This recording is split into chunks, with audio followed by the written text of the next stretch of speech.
Pagbasa mula sa sulat sa mga Hebreo.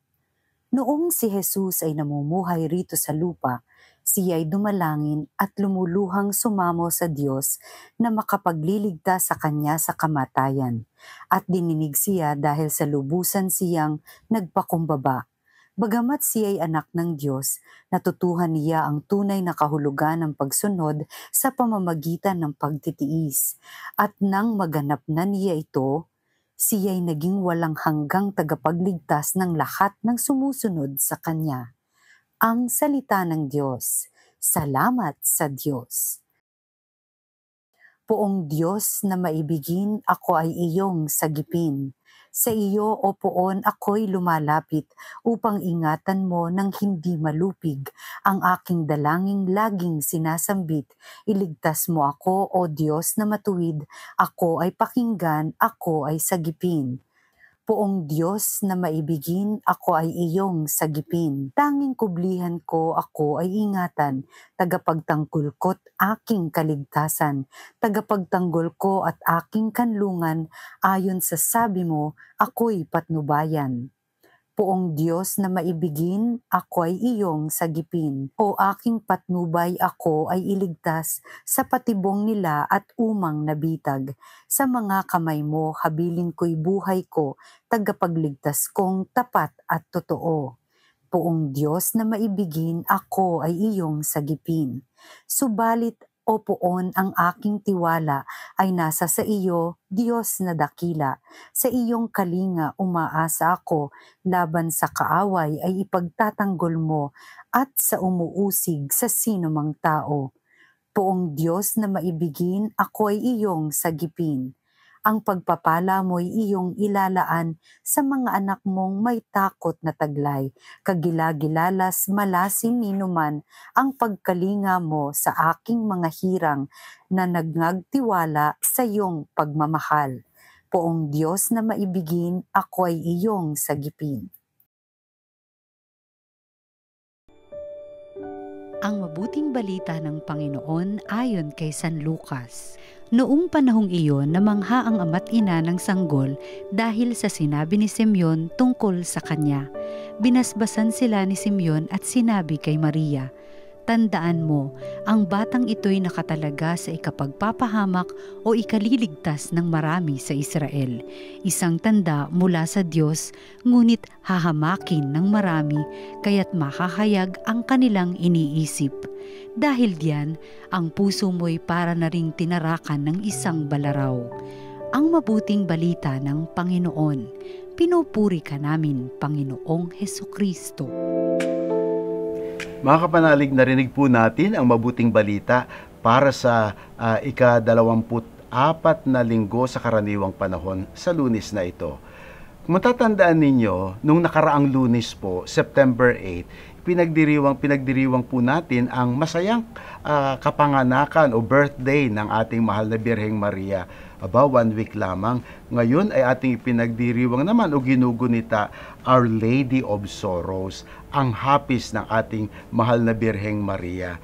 Na bagamat masaya siyang isinilang sa daigdig na ito, ngunit ang kanyang misyon na gagampanan ay may kalakip din na kasakripisyo ng kagaya sa kanyang anak. Hindi po pareho, pero sino nga po bang ina ang hindi masasaktan at maghihinagpis sa paghihirap at pagkamatay ng kanyang anak?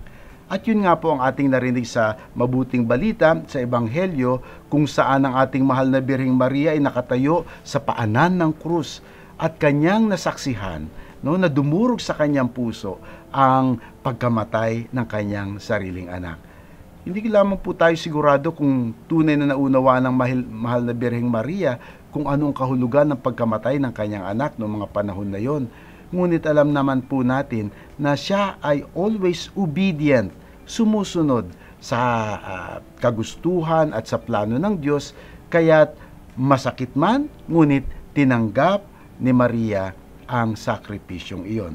Kaya't itong hapis ng ating mahal na Birheng Maria, kung matatandaan ninyo sa ating tradisyong Katoliko, ay 7 po yan. Kung matatandaan ko rin po. Una ay iyong propesiya ni Simeon sa pag-aalay kay Jesus sa templo, ay prinophesy ni Simeon na may isang sundang o natatarak sa iyong puso. So doon pa man ay natanto na ng ating mahal na Birheng Maria na hindi magiging madali ang kanyang gagampanan sa buhay ng ating Panginoong Kristo. Ang pangalawang hapis ay yung kanilang pagtakas doon sa Ehipto. Tunay pong mag-aalala ang isang ina na sanggol pa lang si Jesus ay pinagtatangkaan na ng buhay. Kaya nga po, ganun na lamang ang pagpoprotekta ni Saint Joseph at Mother Mary sa sanggol na si Jesus. Mahirap po yun. Sila ay nag-travel, nag-migrate pa sa Egypt. Ganun pa man, ay lahat nga po ay tinatanggap ng ating mahal na Birheng Maria. At ang pangalawa naman po doon ay nung nawala ang kanilang anak sa templo. 12 years old, kung mawalan ka ng anak dyan sa Quiapo o kaya sa Baclaran, di po ba't talaga namang baka hindi ka na makahinga sa kaba, sa takot. At ganoon din po siguro ang naramdaman ng mahal na Birheng Maria nang nawalay sa kanilang piling ang batang si Jesus. Ang pang-apat ay nung makasalubong ng mahal na Birheng Maria si Jesus, pasan-pasan ang kanyang krus. Siguro of course, alam ng mahal na Birheng Maria na kailangang batain ni Jesus ang kanyang krus. At bilang isang tagasunod ng kanyang anak, sabi ng Panginoon, sino mang nagnanais sumunod sa akin ay magbata din ng kanyang krus. At ito po ang krus ng ating mahal na Birheng Maria, ang makita ang paghihirap ng kanyang sariling anak na si Jesus. At ang ika-5 po nga doon ay yung nakita niyang namatay ang kanyang anak sa krus.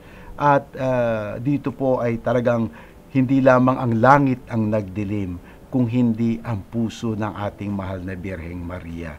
Ito po ay nagpapaalala sa atin sa maraming ina, na tunay na nalulungkot, nasasaktan, naghihinagpis sa paghihirap ng kanilang sariling anak, lalo na kung sila ay napapariwara at nadadala ng kasamaan.